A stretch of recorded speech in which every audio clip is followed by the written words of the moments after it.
صلی اللہ علیہ وآلہ وسلم کے ایک صحابی نے سوال کیا، میرا بڑا جی چاہتا ہے کہ میں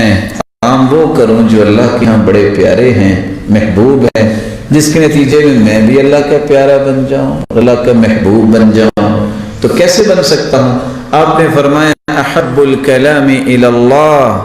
میرے صحابی اگر محبوب کلمات چاہتے ہو جس سے تم بھی محبوب اللہ ذوالجلال کے بن جاؤ گے تو سنو، ان احب الکلام الی اللہ سبحان اللہ وبحمدہ، تم اتنے کلمات کہہ دو سبحان اللہ وبحمدہ، یہ کلمہ بھی اللہ کے ہاں سب سے پیارا ہے اور تم بھی اللہ کے پیارے بن جاؤ۔ رسول اللہ صلی اللہ علیہ وآلہ وسلم اسی لیے کثرت سے یہ کلمات کہا کرتے تھے،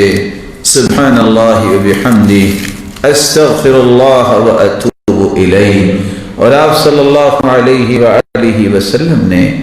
صحابہ کو یہ حکم دیا، اور کتنا پیارا حکم، من ہالہ اللیل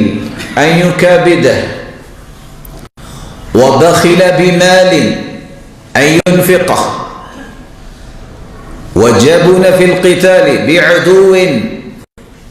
ان يقاتله،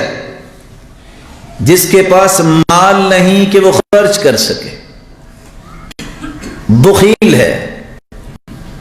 جس کے پاس ہمت نہیں کہ وہ رات کی تہجد پڑھ سکے، جس کے پاس شجاعت نہیں کہ وہ میدان کارزار میں لڑائی کر سکے، فَلْيَقُلْ، نہ تو وہ خرچ کر سکتا ہے، نہ وہ لڑائی کر سکتا ہے، اور نہ ہی وہ تہجد پڑھ سکتا ہے، تو اس کو چاہیے کہ ایک کام کر لے، اور وہ کام کیا ہے؟